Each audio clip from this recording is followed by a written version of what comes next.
তো বন্ধুরা, তোমাদের সাথে আজকে দুটো টিপস ফেসবুকের ব্যাপারে শেয়ার করব। একটা হচ্ছে যে ফেসবুকে নতুন অনেক ফ্রেন্ডসদেরকে অ্যাকসেপ্ট করার পরে প্রচুর পরিমাণে কল মেসেজ এগুলো আসে, সেটা খুব ডিস্টার্ব হয়। সেটা কী করে বন্ধ করবে সেটা তোমাদের স্ক্রিন রেকর্ডের মাধ্যমে দেখাবো। আরেকটা হচ্ছে যে আগে যারা পুরনো ফ্রেন্ডস থাকে সেই ফ্রেন্ডসগুলো কী হয় 3 মাসের মধ্যে তারা অ্যাক্টিভ থাকে না। অ্যাক্টিভ না থাকার ফলে তারা শুধু শুধু তোমার ফ্রেন্ড লিস্টটাকে ভর্তি করে রাখে, কিন্তু সেক্ষেত্রে কী হয়, তোমার বাকি যারা নতুন ফ্রেন্ড আসে তুমি তাদেরকে অ্যাকসেপ্ট করতে পারো না। তো তাদেরকে কি করে আনফ্রেন্ড করে তুমি নতুনদেরকে ফ্রেন্ড রিকোয়েস্ট অ্যাকসেপ্ট করতে পারবে সেটা দেখবে। তো চলো এই দুটো টিপস তোমরা ফেসবুকে ভিডিওর মাধ্যমে দেখে নাও। আশা করি ভীষণ ইম্পর্ট্যান্ট গুরুত্বপূর্ণ ভিডিও।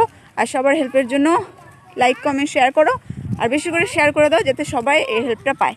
তো চলো দেখে নাও ভিডিও। তো সবার আগে তোমরা দেখো যে ফেসবুকে মেসেঞ্জারে যে প্রচুর পরিমাণে কল আর মেসেজটা আসলে অত ডিস্টার্ব হয় না, কিন্তু কল আসলে যে পরিমাণে ডিস্টার্ব হয় এই প্রবলেমটা অনেকেরই আছে। তো এটা থেকে কি করে তোমরা মুক্তি পাবে সেটা তোমাদেরকে খুব সুন্দর একটা সিস্টেমে বোঝাচ্ছি। অ্যাকচুয়ালি সত্যি কথা বলতে এটা আমার নিজের জানা ছিল না, আমি একজনের ভিডিও দেখে জেনেছি, আমার হেল্প হয়েছে, সেই জন্য আমি তোমাদের হেল্পের জন্য এটা দেখাচ্ছি। তো এখানে দেখো অলরেডি আমি একটাকে মিউট করে রেখেছিলাম।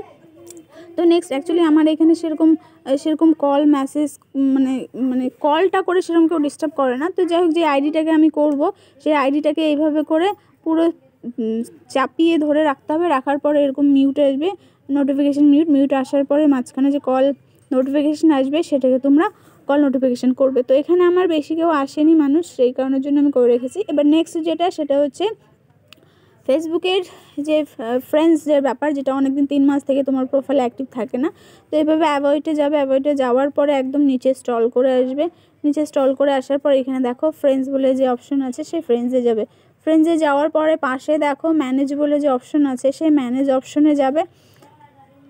ম্যানেজ অপশনে যাওয়ার পর এখানে দেখবে তোমার যতটা ফ্রেন্ড আছে সেই ফ্রেন্ডে দেখাবে। এবার তার ওপরে যে লেখাটা লিস্ট উইথ, ওটা ওপরে ফার্স্ট লেখাটা, ওখানে যাওয়ার পরে এখানে দেখবে আমার 340টা ফ্রেন্ড যারা একদম ছিল, মানে 3 মাস থেকে অনলাইন ছিল না। তো তাদের ফ্রেন্ড লিস্টে রাখাটা একদম বেকার।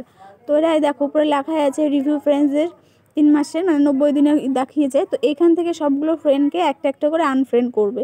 এভাবে এখানে আমার অনেকগুলো ফ্রেন্ডকে আনফ্রেন্ড করতে হবে, প্রচুর টাইম লাগবে। আমি জাস্ট কয়েকটা করে দেখিয়ে দিলাম। তোমাদের ওখানে চেক করবে যেটা আছে, যে কটা আছে সেটাকে আনফ্রেন্ড করবে। করার পরে দেন গিয়ে তারপরে ব্যাক আসবে। তো এখান থেকে আমি কটা করে দেখলাম, রিফ্রেশ করার পরে দেখো 340টা ছিল, সেখানে 336টা হলো। এবার আমি ব্যাকে চলে আসবো। ব্যাকে চলে আসার পরে যে তোমার যে রিসেন্ট ফ্রেন্ডগুলো আছে যারা একদম নতুন, এখন তোমার আইডিতে তাদের ফ্রেন্ড রিকোয়েস্টে রাখলে তারা তোমার প্রোফাইলে ভিউ বা লাইক সব কিছু দেবে। তো এইভাবে তোমার প্রোফাইলে ভিউ বা লাইক বেড়ে যাবে। তো সেই সিস্টেমটা আমি তোমাদেরকে দেখালাম। আশা করি ভিডিওটা সবার উপকারে আর সবার হেল্পফুল হবে, নতুনদের জন্য বা যারা পুরনো। যেরকম আমি কিন্তু এই ব্যাপারটা জানতাম না, আমি অনেক দিন থেকে ফেসবুক চালাই, তারপরেও জানতাম না। সো এটা আশা করি তোমাদের সবার হেল্প হবে। তো ভিডিওটা লাইক কমেন্ট শেয়ার করো যাতে সবার কাজে লাগে। এই দেখো এখান থেকে আমি ফ্রেন্ডগুলো অ্যাক্টিভ করলাম। এখানে দেখেছো 414টা অনলাইন আছে আপাতত। তো যেহেতু ওখান থেকে আমি অনেকগুলো আনফ্রেন্ড করে দিয়েছি, এখন এখান থেকে অ্যাকসেপ্ট করব। তাহলে এখান থেকে অ্যাকসেপ্ট করার পরে ওখানে আমার অনলাইনে যারা রিসেন্ট থাকে তারা থাকবে। আর যে কোনো ফটো ভিডিও পোস্ট করার পরে যারা অনলাইনে থাকে তাদের কাছেই তো যাবে ফটো ভিডিওগুলো। যাওয়ার পরেই তো তোমাদেরকে লাইক কমেন্ট শেয়ার করবে, তাই না? যদি আনফ্রেন্ড যারা অ্যাক্টিভই থাকে না তাদেরকে রেখে কিলাম। তো এই হচ্ছে ব্যাপার। তো বন্ধুরা, ভিডিওটা কেমন লাগলো, হেল্পফুল হলো কিনা সেটাও কমেন্টসে জানিও।